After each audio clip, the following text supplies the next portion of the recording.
Welcome to the class. Dear students, today we are discussing constitutional and political history of Pakistan and the first period of it, and this is from 1947 till 1956. In August 1947, we got independence, and in March 1956, Pakistan was able to implement its first constitution. That is why we are going to cover this period, this 9-year and 6 months period, and what happened during this period.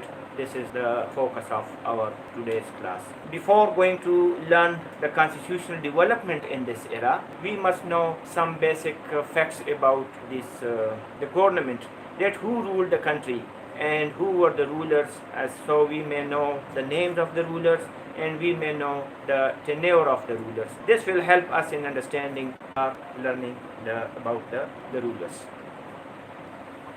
As we know that Pakistan got independence under Independence Act 1947, and this act also under section 8C, this act makes the Government of India Act 1935 as an interim constitution for both Pakistan and India. So the constitution of Pakistan from August 1947 till March 1956, this was the Government of India Act 1935, and in brackets we have to write as adopted by Pakistan. So Pakistan adopted this constitution, and this remained the constitution until and unless both of the dominions make their own. So we know that India implemented its first constitution on 26 January 1950, but Pakistan was not able to achieve this task. So who were our rulers? There were two types of rulers in this act. One was the head of the state and the other was head of the government. Head of the state, we will later discuss that what is the difference between head of the state and head of the government. But head of the state, the title of this was Governor General, but we can say this was like a president. So who were the presidents or who were the Governor Generals of Pakistan? Quaid-e-Azam was the first Governor General and Liaquat Ali Khan was the first Prime Minister. This constitution was parliamentary in nature, and that is why Liaquat Ali Khan had to leave the government. But in this constitution there were two aspects which made Quaid-e-Azam as the most prominent personality. One, that the Government of India Act 1935 gave too much power to the Governor General. And again, the next point is that Quaid-e-Azam, being the founder and being the undisputed and being a respectable leader of Pakistan, enjoyed too much state and too much power. So in the first year of Pakistan, we see that Quaid-e-Azam is dominating each and every aspect of the government, and he is leading the government and the Prime Minister and his cabinet also. We know that Quaid-e-Azam passed away September 1948, and after him the next Governor General of Pakistan was Khwaja Nazimuddin. He was from Bengal.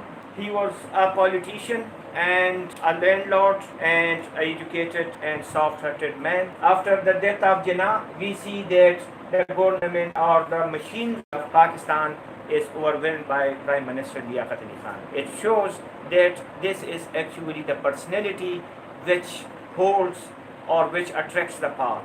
Jinnah was more powerful, so he as a Governor General had more powers. But after Jinnah, when Liaquat Ali Khan was more powerful, so he as the Prime Minister had more powers, and this man as a Governor General, he was a routine Governor General or a routine head of the state.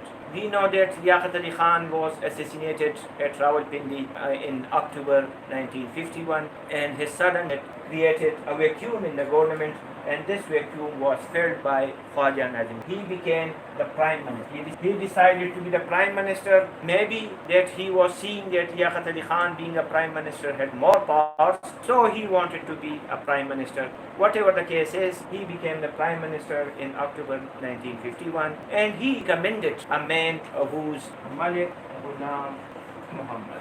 He was a bureaucrat, he was a businessman, and he remained finance minister of Pakistan, and he was recommended to the crown and Great Britain that Ghulam Muhammad may be our Governor General. So he was appointed Governor General, and he remained in this position till August 1955. In August 1955, he was removed from his position due to his poor health. In the meantime, Ghulam Muhammad, he utilized his powers given to him by Government of India Act 1935, and he removed this Khwaja Nazimuddin from the government in April 1953.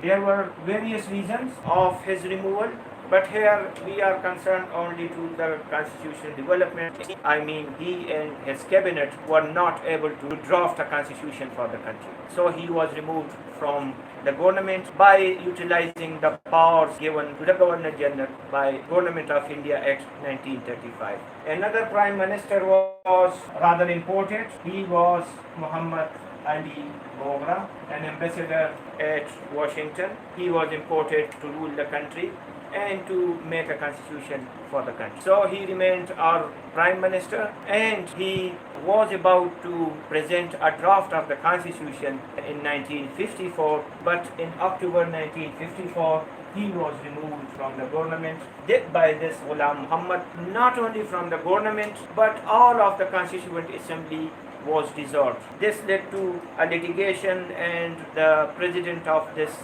Constituent Assembly, Maulvi Tamizuddin, filed a petition, and he asked first the chief court at Sindh, and where he was given a unanimous decision, but this was challenged in federal court, where Justice Munir and his fellows decided in the favor of Ghulam Muhammad. This time the whole cabinet was removed, and another Constituent Assembly was selected by provincial ministers, and this was the second Constitutional Assembly. And in this assembly, Muslim League, though which was a single largest party, but it was not a simple majority at all. Though its membership was more than the other parties, but it lost its membership. We will discuss it later. And in the meantime, this man, illness and due to poor health, he was forced to resign. By whom? He was forced to resign by our next Governor General, Major General Sikandar Mirza of Bengali. So we have two Governor Generals from among the politicians and two Governor Generals from among the bureaucrats. And this is the beginning of the establishment to rule the country directly and indirectly. And this was due to the weakness and sense of the politician at that time, that they could not resist the powerful people in Rawalpindi. This became the fourth Governor General, and in the meantime he appointed Chaudhry Muhammad Ali, a Muslim League, as a Prime Minister. And during his tenure of Chaudhry Muhammad Ali, Pakistan was able to formulate and was able to adopt its first ever constitution on 23rd March 1956. This was a little bit of our political history. Is there any question? Sir, on what basis Khwaja Nazimuddin was removed? Apparently he was charged that he was not able to make a draft of a constitution in the long many years. But there were some other reasons. In 1953, Khwaja Nazimuddin decided to reduce the defense budget by 1/3, and all of a sudden we see that in Punjab and especially in Lahore there were riots against the Ahmadi sects, Ahmadi known as Qadiani, Mirzai or Lahori. There was a strong resistance against them, that the government must declare them non-Muslims, and there was a sort of shortage of food during this period. So these things made him unpopular, and Ghulam Muhammad, inciting that I am removing this man not due to that he failed to handle the situation, but due to that he was not able to implement the constitution.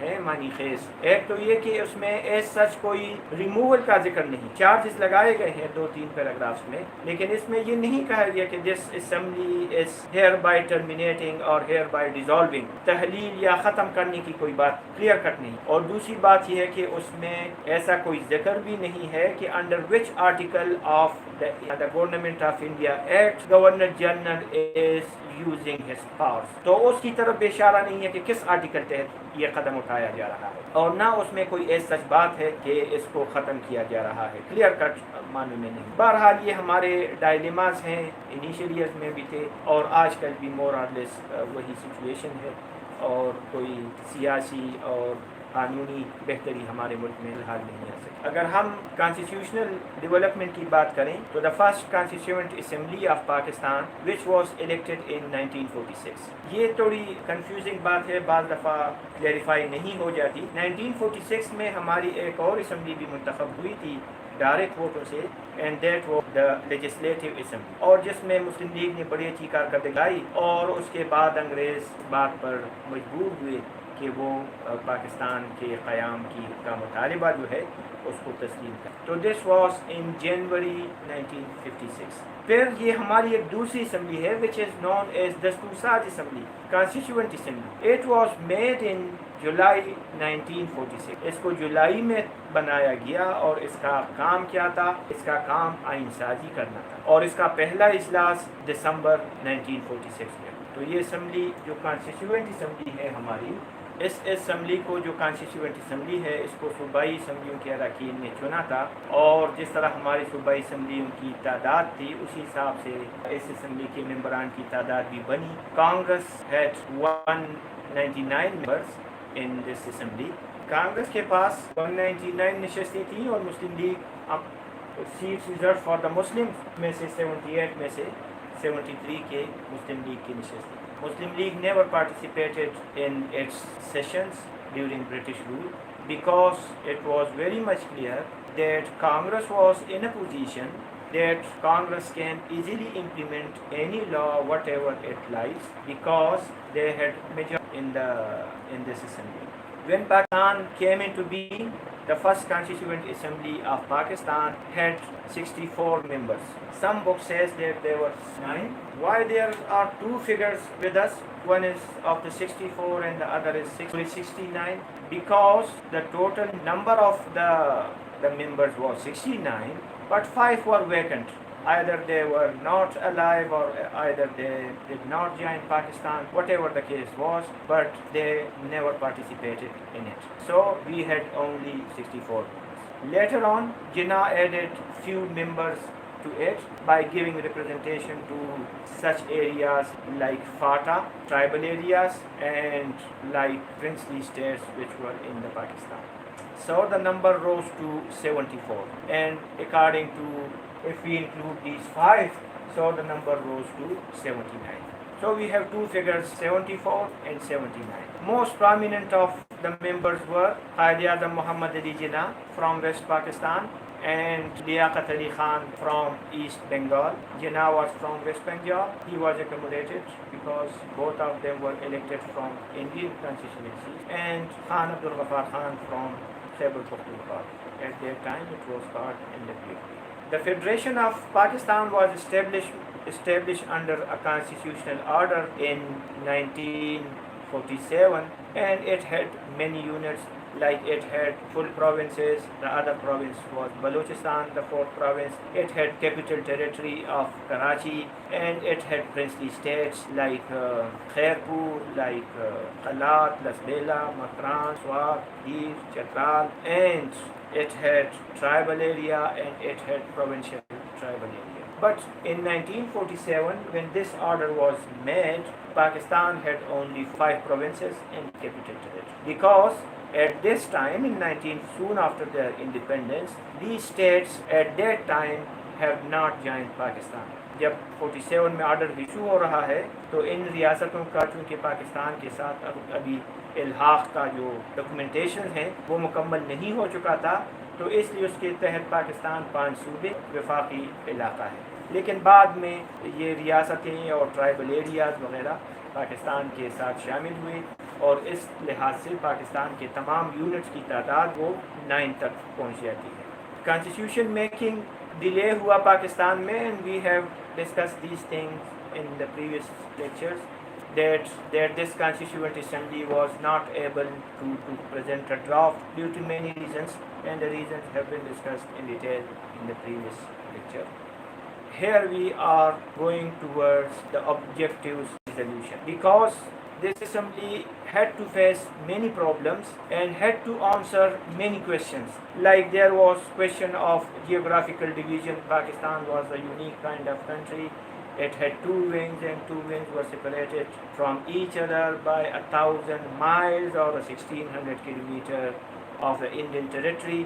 تو اس کے 2 خطے تھے, 2 حصے تھے. ایک تو یہ بات ہے. دوسری ڈبیٹ یہ تھی کہ فیڈرل سسٹم لگایا جائے یا یونٹری سسٹم لگایا جائے. تیسری جو ڈبیٹ تھی وہ یہ تھی کہ پروونسز کو کتنے اختیارات ملیں گے, سینٹر پاورفل ہوگا کہ پروونسز پاورفل ہوں گے. چوتھی ڈبیٹ یہ تھی کہ کانسٹیٹیوشن اسلامک ہوگا یا سیکولر ہوگا. اگر اسلامک ہوگا تو کس حد تک اسلامک ہوگا, اس میں کس قسم کے لاز بنائے جائیں گے. اور پھر جو نان مسلمز ہیں جن کو مائنارٹیز کہا جاتا ہے, ان کے جو الیکشنز کا طریقہ کار ہے, آیا وہ جوائنٹ الیکٹوریٹس ہوں گے یا سپریٹ الیکٹوریٹس ہوں گے. نیشنل لینگویج کون سی ہوگی. مغربی پاکستان کا اصرار تھا کہ صرف اردو ہوگی, ان کا کہنا تھا کہ نہیں بنگالی بھی ہوگی.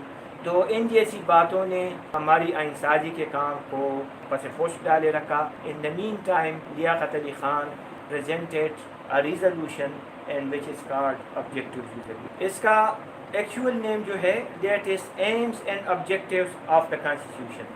لیاقت علی خان نے اس کو پریزنٹ کیا اسمبلی میں, اور اس کے جو ڈرافٹ کرنے والے تھے ہی واز مولانا شبیر احمد عثمانی. 7 مارچ 1949 کو یہ پریزنٹ ہوا, اور اس پر بڑی ڈبیٹ ہوئی, اور اس پر جو مخالف اراکین تھے انہوں نے اس میں کئی امینڈمنٹس یا ترمیم پیش کیے جو رائے شماری کی بنیاد پر ریجیکٹ ہوئے. اس کے میجر پوائنٹس کیا ہیں, لیکن اس پر اگر ہم نظر دوڑائیں تو ایک تو اس ریزولوشن کا اپنا ایک ابتدائیہ ہے, پریمبل ہے, اور یہ اب پاکستان کے کانسٹیٹیوشن کا بھی پریمبل ہے. تینوں کانسٹیٹیوشن کا پریمبل ہے, اس کا بھی ہے.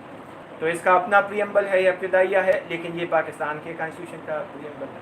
پھر اس میں یہ بھی ہے کہ اس میں کہیں بھی یہ نہیں لکھا, یا اس پر منظور ہوتے وقت بحث جو ہوئی 5-6 دن, اس میں کہیں بھی یہ نہیں کہا گیا کہ it would be a preamble of our constitution. اس میں یہ کہا گیا تھا کہ ہم آپس میں یہ ڈیسائیڈ کر دیتے ہیں کہ آور فیوچر کانسٹیٹیوشن کی نوعیت کیا ہوگی. اس میں یہ نہیں کیا کہ it would be a part of the constitution یا it would be the preamble of our constitution. اس کے جو پیش ہوا تو بہت زیادہ اعتراضات اس کے جو مذہبی نکات ہیں اس پر ہوئے, اور پاکستان کی اسمبلی میں اس وقت جو پاکستان نیشنل کانگریس کے اراکین تھے, جو انڈین نیشنل کانگریس کی پارٹی بنی پاکستان کا پورشن, خاص کر مشرقی بنگال میں, اس کے جو اراکین تھے وہ اپوزیشن پارٹی کے بھی تھے, اور بھی اپوزیشن لیڈرز تھے ایٹ دیٹ ٹائم. جو ہم نے اسمبلی کی تعداد پڑھی 74, تو اس میں 59 ور مسلم لیگ اور 11 کے قریب پاکستان نیشنل کانگریس کے تھے. ایک اپنے مولوی فضل الحق جو بنگال کے تھے, جو شیر بنگال کہلاتے ہیں, اور جس نے قرارداد لاہور پیش کی ہے, اس کو بعد میں مسلم لیگ سے نکال دیا گیا تھا تو اگلے سال ہی. تو وہ بھی اپوزیشن میں ہیں. خان عبدالغفار خان فرام پشاور, وہ بھی اپوزیشن میں ہیں. اور دوسرے افتخار الدین پنجاب سے ایک کمیونسٹ آئیڈیاز رکھنے والا سیاستدان, وہ بھی مسلم لیگ کے اپوزیشن میں. تو اس پر بحث ہوئی, اور اپوزیشن لیڈر پٹائی نے اس پر بہت زیادہ تنقید کیے.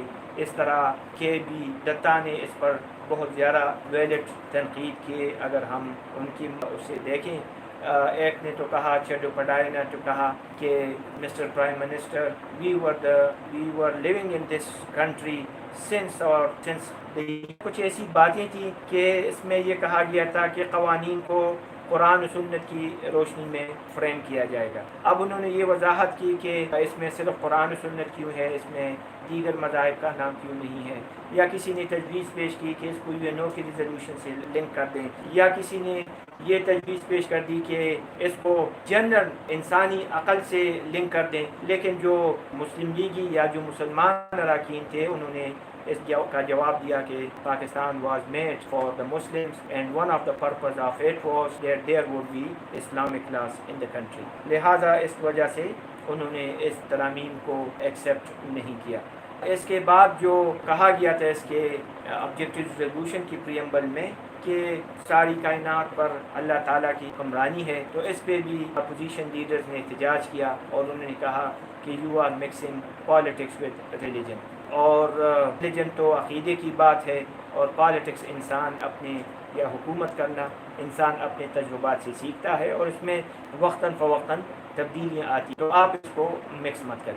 اسی طرح افتخار الدین نے جو کمیونسٹ نظریات رکھنے والے تھے، لینڈ لارڈ بھی تھے، اس نے یہ احتجاج اٹھایا کہ اس میں ایسی بات ہونی چاہیے کہ جو قابض ہیں دولت پر اور جو محروم ہیں ان دونوں طبقات کا ذکر ہونا چاہیے. پاکستان کو مسلم اور نان مسلم پر تقسیم مت کریں، پاکستانیوں کو اس بنیاد پر تقسیم کریں کہ کس کے ہاتھ میں دولت اور جائیداد ہے یا دولت پیدا کرنے کے آئے ہیں اور کس کے پاس نہیں ہے. تو اس نے یہ اعتراض اٹھایا. بہرحال بہت بڑی ڈیبیٹ ہوئی اور جس پہ لیاقت علی خان نے تسلی بخش جوابات دیے. اس وقت ہماری اسمبلی میں جو قادیانی رکن تھے اور جو ہمارے منسٹر تھے، کیا نام تھا، سر ظفر اللہ خان، اس نے کھڑے ہو کر نان مسلمس کو یقین دلایا کہ اسلام میں کو بہت زیادہ رعایت حاصل ہے اور آپ کو پروٹیکشن ملے گی. بہرحال یہ جب رائے شماری ہوئی تو at that time there were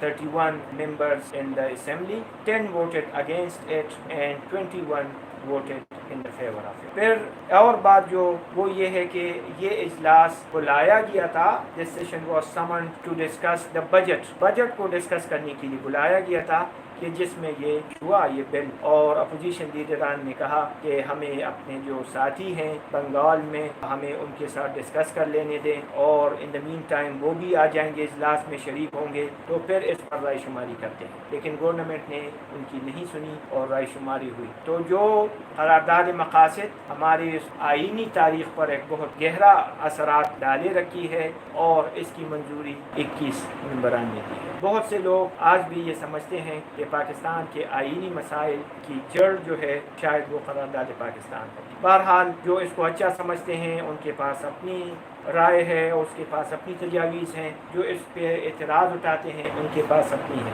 اس پر بات چیت ہونی چاہیے اور اگر کہیں اس میں امینڈمنٹ کی ضرورت پیش آئی تو اس پہ امینڈمنٹ ہو سکتی ہے، کیونکہ یہ تو آج کل پاکستان کے آئین کا حصہ بھی ہے سنس 1985.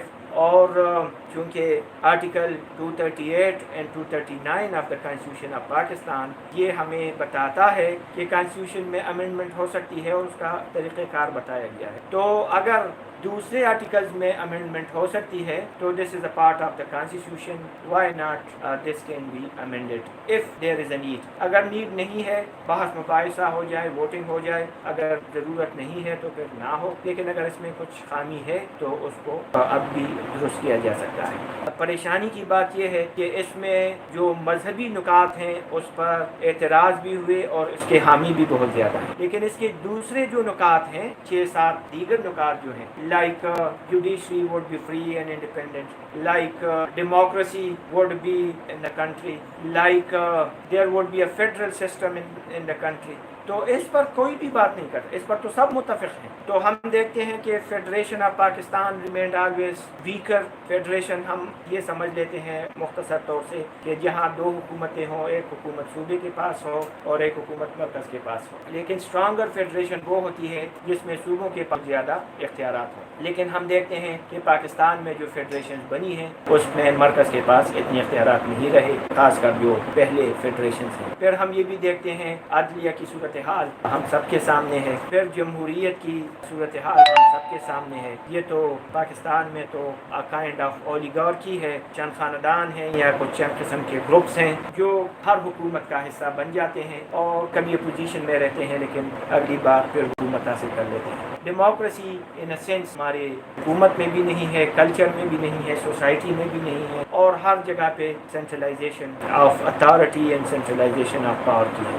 تو قرارداد مقاصد کے وہ نکات جن پر سب ایگری ہیں کیوں نہ اس پر عمل درآمد تیز کیا جائے۔ قرارداد مقاصد جب منظور ہوئی 12 مارچ کو تو اس نے ایک کمیٹی قائم کی جس کو ہم بیسک پرنسپل کمیٹی کے نام سے جانتے ہیں، اور اس کمیٹی کو یہ کام دیا گیا تھا کہ یہ مستقبل کے آئین کے لیے بنیادی تجاویز اسمبلی کو پیش کریں۔ بیسک پرنسپل کمیٹی بنی اور اس کے ذمے یہ کام تھا کہ آپ اسمبلی کو پروپوزلز پیش کریں جس پر اسمبلی ڈسکشن کرے۔ اس کے 24 ممبرز تھے۔ یہ 12 مارچ کو بنی۔ اس سے پہلے اگست 1947 میں جب ہماری اسمبلی کا پہلا اجلاس ہو رہا تھا، 12 اگست کو ایک اور کمیٹی بھی بنائی گئی تھی جس میں مائنارٹی کے حقوق کی درس جو اگست 1947 میں بنی وہ مائنارٹی اور ہیومن رائٹس کے بارے میں، اور جو 12 مارچ کو بنی اس کو بیسک پرنسپل کمیٹی کہتے ہیں، اور وہ کانسٹیٹیوشن کے لیے تجاویز دینے کے لیے تھی۔ اس نے 2 رپورٹس پیش کی ہیں،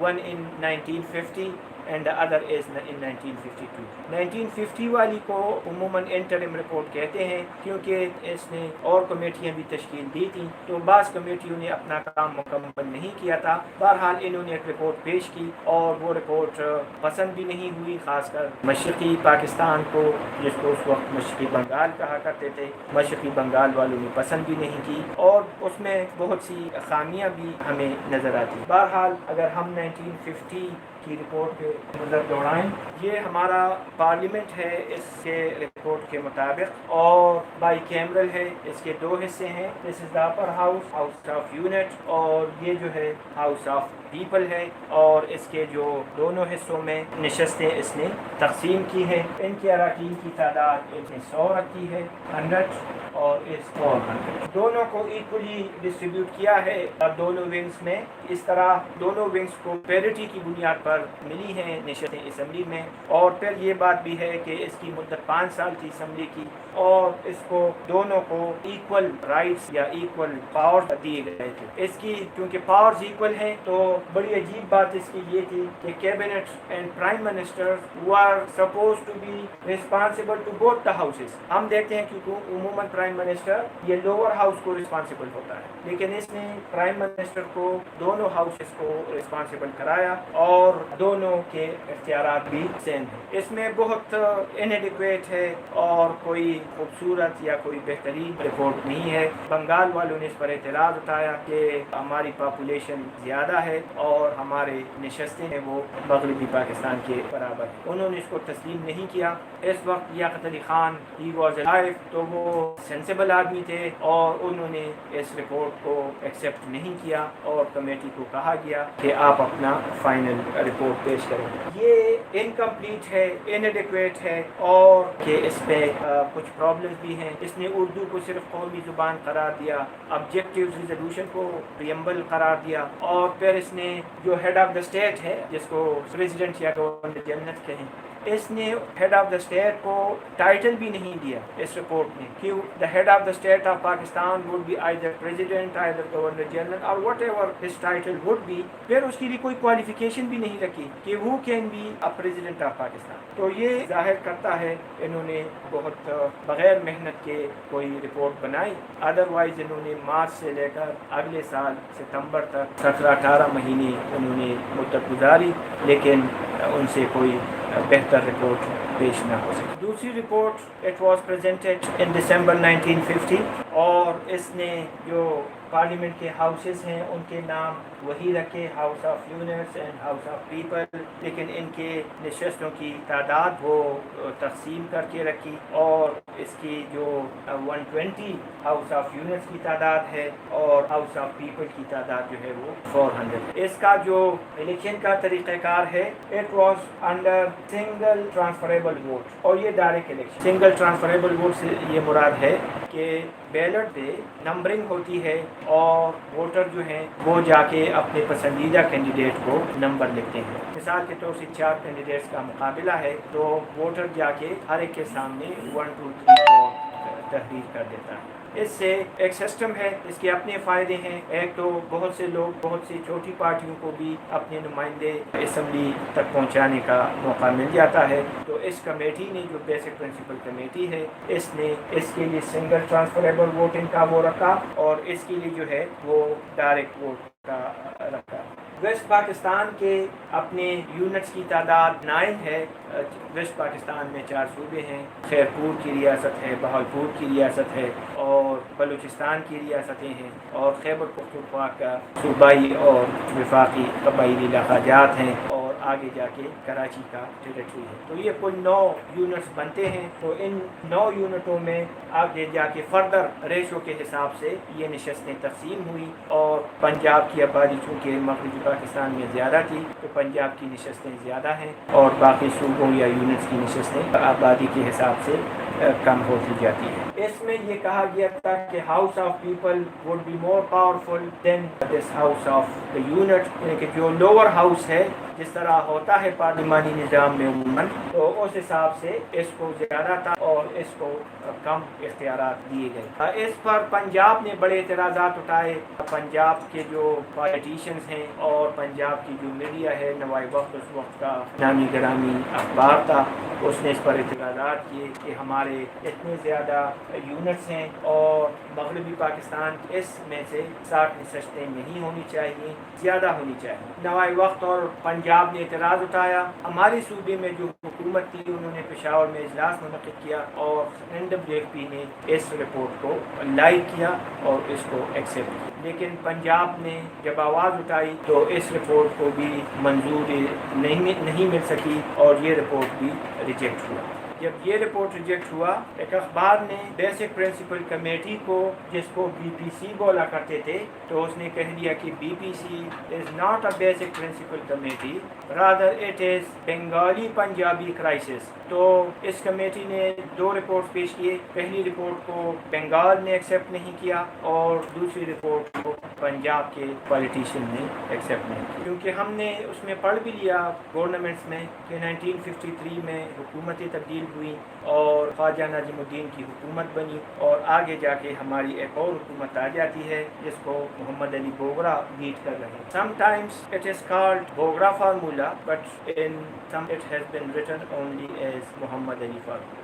یہ آدمی جب آیا محمد علی فرام امریکہ, تو اس کے ذمہ ایک کام تھا کہ کانسٹیٹیوشن بنائے, اور پرانے رپورٹس کی روشنی میں اس نے اپنی ایک رپورٹ پیش کی, اور اس رپورٹ کو انالائز کرتے ہوئے انسان یہ سمجھتا ہے کہ یہ کسی سوچ سمجھ بوجھ والے انسان نے رپورٹ بنائی ہے, اور تھوڑی ٹیکنیکلٹیز میں جا کے اس نے ملک کے جو دونوں ونگز ہیں اس کو خوش کرنے کی کوشش بھی کی ہے, یا ان کو جسٹیفائی کرنے کی کوشش. اس کی جو اسمبلی کی نشستیں ہیں, اس کی جو نشستیں ہیں اپر ہاؤس یعنی کہ ہاؤس آف یونٹس کو اس نے 50 نشستیں دی. 10 نشستیں اس نے بنگال کے لیے ہیں, اور 40 نشستیں اس کو مغربی پاکستان کے جو 4 یونٹس ہیں, 5 یونٹس ہیں, اس کے لیے 40. مغربی پاکستان کے پہلے یونٹس 9 تھے, لیکن اس فارمولے نے ان 9 میں سے بعض ایک کو اکٹھا کیا, کلب کیا, اور کل اس نے اس سے 5 یونٹس بنائے. مثال کے طور سے NWFP کے ساتھ صوبائی اور وفاقی قبائلی علاقے جو ہیں وہ بھی شامل کر کے اس سے 1 یونٹ بنایا گیا. اسی طرح خیرپور کو سندھ کا حصہ بنایا گیا, بہاولپور کو وفاقی دارالحکومت کا حصہ بنایا گیا, اور جو بلوچستان کے جو اسٹیٹس ہیں ان کو بھی شامل کرایا گیا. تو اس طرح کل یونٹ جو بنی وہ مغربی پاکستان میں جو پہلے 9 تھے اب وہ 5 یونٹ بنے, اور ان 5 یونٹ کو علیحدہ علیحدہ یہ 40 نشستیں ان پر ڈیوائڈ کی گئی. لوور ہاؤس میں کل 300 نشستیں ہیں, لیکن اس میں مشرقی پاکستان کی چونکہ آبادی زیادہ ہے تو ان کو 165 نشستیں دی گئی ہیں, اور ان کو 135, اور یہ 135 فردر مختلف یونٹس پر ڈیوائیڈڈ ہیں آبادی کے حساب سے. مشرقی پاکستان کی نشستیں کتنی ہوئی؟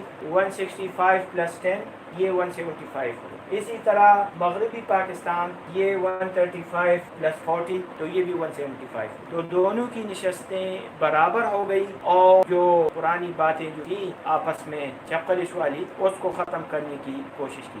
پھر اس نے ایک اور بات کی کہ کسی قانون کو منظور کرنے کے لیے عموماً 50% پلس ووٹس کی ضرورت ہوتی ہے, لیکن اس نے یہ کہہ دیا کہ not only 50% plus votes would be required required for the legislation, بلکہ ہر یونٹ سے کم از کم 30% اس کے حق میں ہونی چاہیے۔ اگر ایک قانون بنتا ہے سپوز اور اس کے حق میں 60% ووٹ آتے ہیں، لیکن ان 60% میں سے 50% تو مغربی پاکستان کے ہیں اور مشرقی پاکستان سے 10%، تو پھر ایسا قانون نہیں بنے گا جب تک کہ مشرقی پاکستان سے بھی کم از کم 30% ووٹس اس کے پاس نہ۔ تو اس سے تو پتہ چل جاتا ہے کہ قانون سازی کے لیے جو کم از کم ریکوائرمنٹ تھی وہ 60% ہوگی، کیونکہ قانون تبھی بنے گا جب 30% آف آئدر ہاؤس اس کو فیور کرے گا۔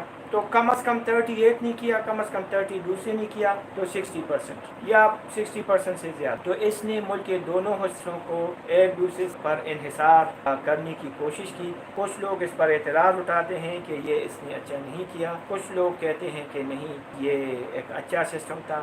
بہرحال یہ اس سسٹم کی فارمولے کی خاص باتیں ہیں۔ فارمولا تیار ہے اور it was about to be presented in the constituent assembly, لیکن in the main time assembly نے کچھ اقدامات اس طرح کیے جس سے گورنر جنرل غلام محمد ناراض ہوا اور اس نے اسمبلی ختم کی۔ اس اسمبلی نے جو پہلا کام کیا یہ اس نے پروڈا کا قانون جو تھا وہ ختم کیا۔ پروڈا کا قانون PRODA Public Representative Disqualification Act, which was promulgated during the first Prime Minister rule in 1949.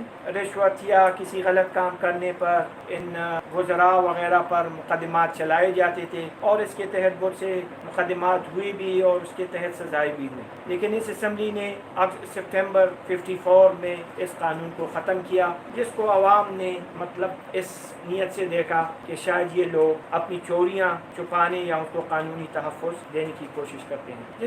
جس طرح آج کل ہمارے اس میں نیب کے قوانین میں تبدیلی کر دی گئی، یا آج ایک قانون کی باتیں ہو رہی ہیں کہ پاکستان کے اثاثے فروخت ہوں گے اور اس کی کسی کو چیلنج بھی نہیں کیا جا سکے گا، تو یہ جیسے قوانین اس اسمبلی نے بھی پاس کیا، اچھی نیت سے کیا یا بری نیت سے کیا، بہرحال عوام نے اس کو پذیرائی نہیں دی۔ دوسری بات اس نے یہ کی کہ انہوں نے اپنے جو آئین تھا اس وقت ہمارا، جو گورنمنٹ آف انڈیا ایکٹ 35 کے نام سے جانا جاتا تھا ایز اڈاپٹیڈ ان پاکستان، اس کے آرٹیکل 10، 10A وغیرہ کو اس نے امینڈ کرنے کی کوشش کی۔ آرٹیکل 10 اور 10A آگے پیچھے دیگر آرٹیکلز میں گورنر جنرل کے پاس حکومت کے خاتمے کے اختیارات تھے، تو انہوں نے خواجہ ناظم الدین کا واقعہ جو دیکھا جب اس کی حکومت کو برخاست کیا گیا، تو انہوں نے سوچا کہ اس سے پہلے کہ گورنر جنرل کوئی اور اسمبلی برخاست کرے لہذا اس سے یہ حق لے لیا جائے، لیکن گورنر جنرل ان سے وار کرنے میں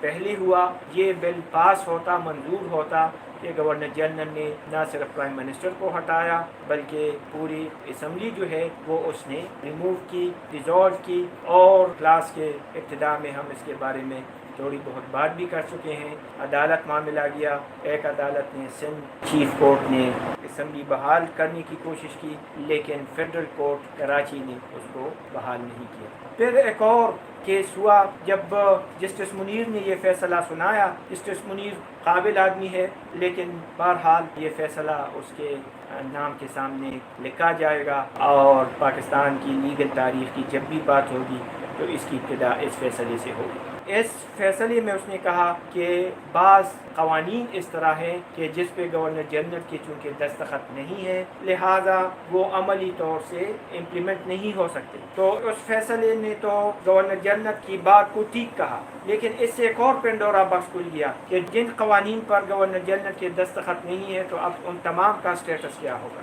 ایک اور کیس عدالت میں چلا گیا اور جسٹس منیر نے اس کا فیصلہ سنایا۔ وہ فیصلہ بہت اعلیٰ قسم کا فیصلہ ہے ماہرین کی نظر میں اور بہترین فیصلہ ہے۔ اس فیصلے میں انہوں نے گورنر جنرل کو کچھ ہدایات بھی دی ہیں، اور ان ہدایات کی روشنی میں گورنر جنرل کے اختیارات تھوڑے فریم ہوئے، اور جو آگے اسمبلی بنی تو اسی وجہ سے اس اسمبلی نے بہت جلدی آئین بھی بنا ڈالا۔ گورنر جنرل نے جب پہلی اسمبلی توڑی تو اس نے اپنی ایک اسمبلی بنانے کی کوشش کی جس کو اس نے کانسٹیٹیوئنٹ کنونشن کا نام دیا، اور جب عدالت نے فیصلہ سنایا تو عدالت نے کہا کہ no you will have to name this assembly as constituent assembly, اور نام آپ نہیں دے سکتے۔ پھر گورنر جنرل کا یہ خیال تھا کہ میں اس میں اپنے نامزد کردہ اراکین بھی لگاؤں گا جس طرح جناح صاحب اس سے پہلے لگا چکے تھے، تو عدالت نے اس کو بتایا کہ آپ کے پاس اپنے نامزد کردہ لوگوں کا کرنے کا اختیار نہیں۔ بہرحال اس نے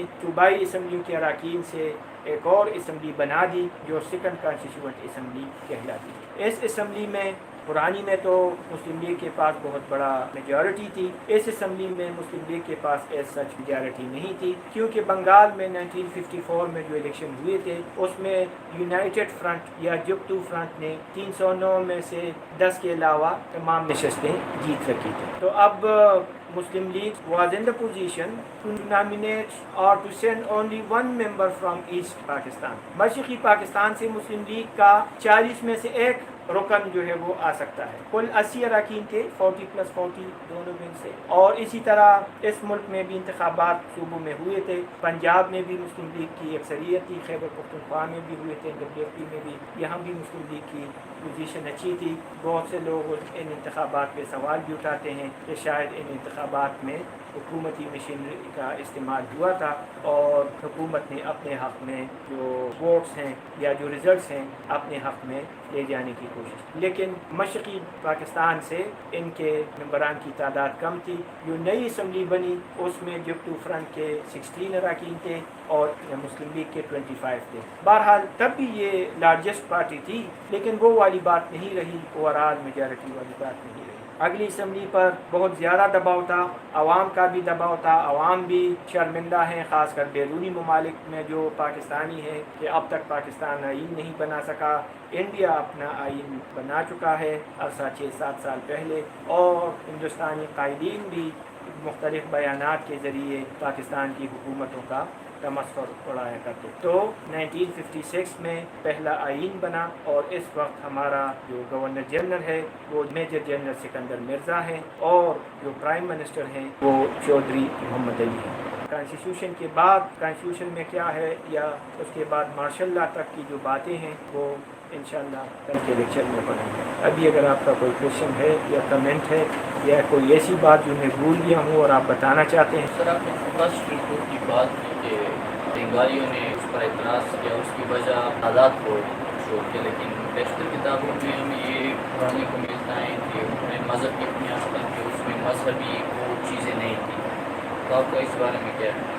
مذہب پہ جو ڈبیٹ تھا وہ آبجیکٹیو ریزولوشن میں ہو چکا ہے، ان کا جو اعتراضات تھے، اور ان کے اعتراضات اس لیے تھے کہ جو ہمارے مائنارٹی کے جو ممبرز تھے وہ سارے مشرقی پاکستان سے، تو اب اگر ایک Hindu member of the constituent assembly اعتراض اٹھاتا ہے as a member of from minority, لیکن وہ بنگال کا بھی اعتراض ہے، یا ہم اس کو اس نظر سے دیکھ سکتے ہیں کہ یہ ایک مائنارٹی کا اعتراض ہے، تو اس کو دونوں سے دیکھا جا سکتا ہے۔ اور آبجیکٹیو ریزولوشن کا جو ایک نقصان اس وقت سامنے آیا وہ یہ تھا کہ اس نے پاکستانیوں کو بہت جلد مسلم اور نان مسلم کی بنیاد پر تقسیم کر دیا۔ سون آفٹر انڈیپینڈنس جو نان مسلم تھے انہوں نے انفیریارٹی اس میں فیل کیا، اور ہم جانتے ہیں کہ ہمارا first prime minister including many people they again migrated to India, وہ انڈیا چلے گئے۔ بہت سی لیڈران سیاسی وغیرہ لیڈران بھی جو ہیں وہ بھی انڈیا واپس چلے گئے، شاید وہ خوفزدہ ہو گئے ان حالات سے۔ تو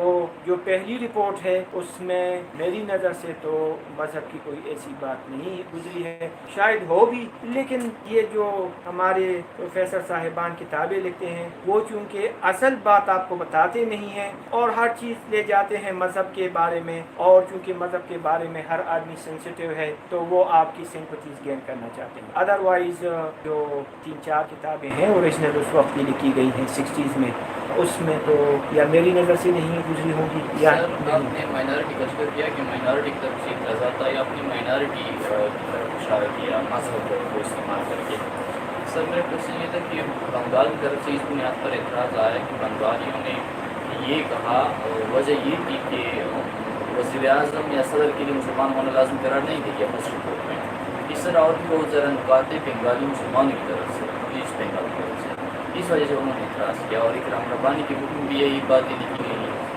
اس طرح میں نے جو 3 کتابیں اور بھی پڑھی اس میں بھی یہ بات ذکر ہے۔ تو یہ بات یار اکرام رب وہ اگر ایک آدمی ایف اے کر رہا ہے یا بی اے کر رہا ہے دیٹ از گڈ، اور اس سے اباؤ پھر کورس نہیں کرنی چاہیے ایم اے لیول پر یا ایم فل لیول پر، اور وہ بھی اسی لیول کی بک ہے جس سے میں آپ کو چاہتا ہوں کہ آپ کو وہ کتابیں نہ پڑھیں تو بہتر ہے، کیونکہ یہ آدھا سچ بتانے کے ماہر ہیں، اور آدھا سچ تو جھوٹ سے خطرناک ہے۔ جھوٹ پر تو آپ پکڑ کر لیں گے کہ بھئی دس تھنگ از رانگ، لیکن جب وہ آپ کو آدھا سچ بتاتے ہیں تو آپ کو یا ریڈر کو وہ دھوکہ دینے کی کوشش کرتے ہیں۔ میرے خیال میں دیکھیں یہ ساری باتیں جو ہیں یہ اکنامک سے ریلیٹڈ ہیں، سارے خسارے اکنامک ہیں۔ یہ جو اپنے مشرقی بنگال والوں نے 1950 میں ہی احتجاج شروع کیا جب پہلی رپورٹ آئی، تو انہوں نے کیا پیش کیا؟ انہوں نے یہ تجویز پیش کی کہ only 3 subjects ہیں that may remain with the center